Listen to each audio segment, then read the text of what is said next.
दोस्तों, जैसा कि मौजूदा दौर में दिन ब दिन साइंस काफ़ी उरूज पर जाती जा रही है और उसी तरह से साइंस के दावे भी बढ़ते ही जा रहे हैं। अगर हम साइंस की माने तो जिस पृथ्वी पर हम इंसान सालों से रहते चले आए हैं, जिन चांद सूरज सितारों को हम अपनी दुनिया से देखते हैं, ये सब ही खुद से पैदा हुए।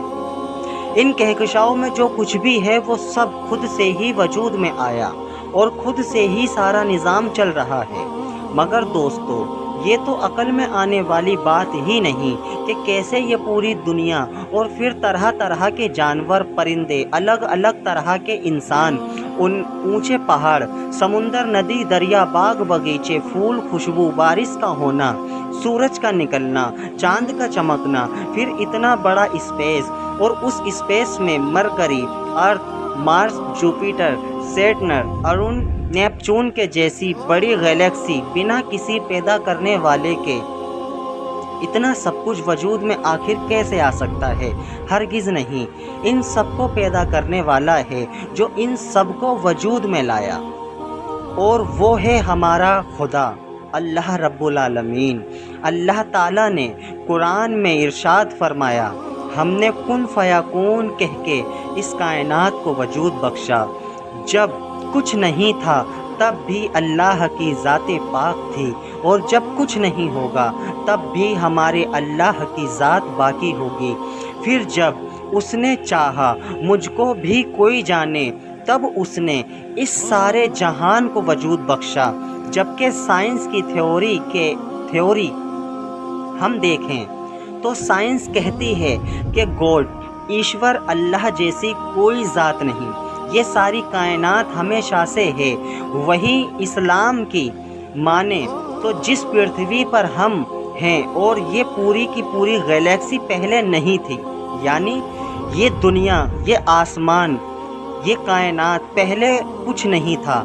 अल्लाह रब्बुल आलमीन ने फरमाया कि हमने ज़मीन को अपने दस्ते कुदरत, आसमान को अपने दस्ते कुदरत से पैदा किया है और हम उन्हें वुसअत देने वाले हैं। और उसी तरह फरमाया, हमने ज़मीन को बिछौना बना दिया और हम बेहतरीन बिछोने वाले हैं। और एक जगह इरशाद फरमाया, हमने 6 दिनों में कायनात को पैदा किया। यहीं हम आपको बताते चलें कि ये कोई नई बात नहीं, इससे पहले भी इस्लाम पर ऐसे एतराज़ात होते रहे हैं। मैं आपको एक बहुत ही प्यारा वाक़या बताता हूँ।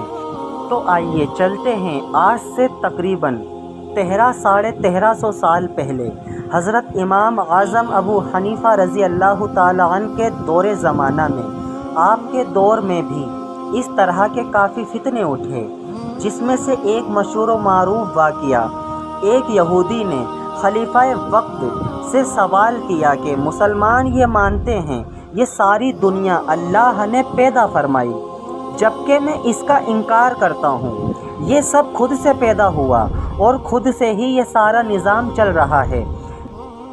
तो इस पर खलीफा ने इमाम आज़म अबू हनीफ़ा को अपने दरबार में उस यहूदी का जवाब देने बुलाया।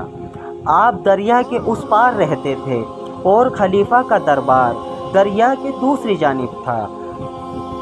आपने बादशाह से कहा कि हम इशा के बाद दरबार में आ जाएंगे। इधर इशा का वक्त भी गुज़र चुका था और तकरीबन आज के हिसाब से रात के 2 बज चुके थे, मगर इमाम नहीं पहुँचे।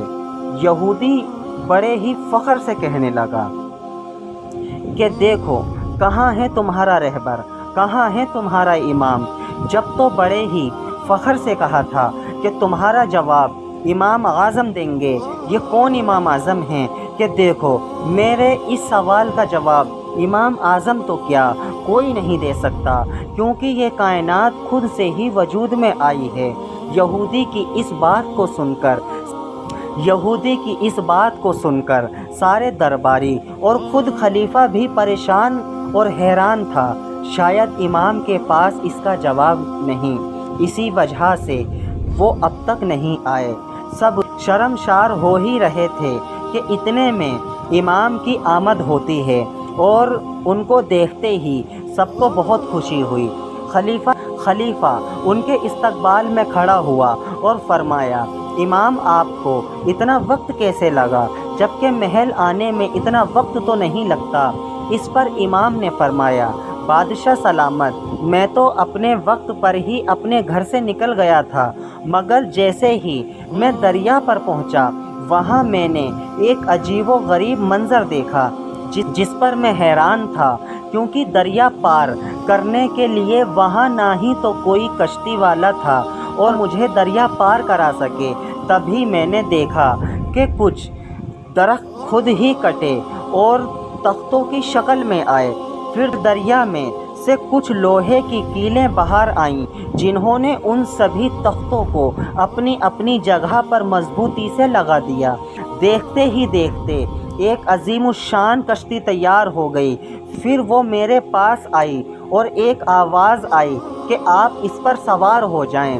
फिर मैं उसमें सवार हुआ और दरिया के उस पार आया। फिर मैंने देखा कि वो सभी तख्ते वापस अलग अलग हुए, फिर वापस अपनी जगह चले गए। इस पर सभी हैरान हुए और यहूदी बोला, ऐसा हरगिज़ हो ही नहीं सकता कि बिना किसी पैदा करने वाले या बिना किसी बनाने वाले के एक कश्ती वजूद में आ सके, ऐसा कैसे हो सकता है। तब इमाम मुस्कुराते हुए बोले, जब एक कश्ती खुद से तैयार नहीं हो सकती तो ये सारी दुनिया खुद से कैसे बन सकती है। इसे भी कोई बनाने वाला है जो मेरा अल्लाह है, उसी ने सब कुछ पैदा किया। इस पर अल्लाह अकबर की एक सदा बुलंद हुई। वो यहूदी शर्मसार होकर वहाँ से चला गया। सुभान अल्लाह। दोस्तों, आज साइंस कितनी भी थ्योरी क्यों ना बना ले, मगर इसका जवाब आज भी साइंस के पास नहीं कि कायनात में सबसे पहले आखिर क्या था, और अगर कुछ था तो वो कैसे आया या बना। किसी चीज़ को बनाने के लिए उसका मटेरियल होना ज़रूरी है, तब वो चीज़ बन सकती है, और उसको भी कोई ना कोई बनाने वाला चाहिए। दोस्तों, जैसा कि आपने अभी सुना होगा, सालों से ही ये बहुत बड़ी बहस चल रही थी कि मुर्गी पहले आई या अंडा। इस पर साइंस ने इसका जवाब देते हुए कहा कि दुनिया में पहले मुर्गी आई, ना कि अंडा।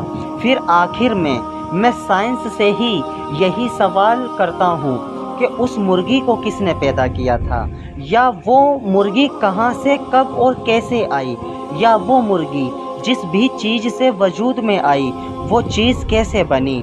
आखिर में आपको भी मानना पड़ेगा, बेशक कोई तो है जिसने इस सब को वजूद बख्शा। बेशक वही है मालिक सारे जहान का, जिसने इस कायनात को वजूद बख्शा। दोस्तों, आज के लिए बस इतना ही। हम मिलेंगे आपसे अपनी नेक्स्ट वीडियो के साथ। तब तक के लिए खुदा हाफिज़। अल्लाह आप सभी का निगहबान हो।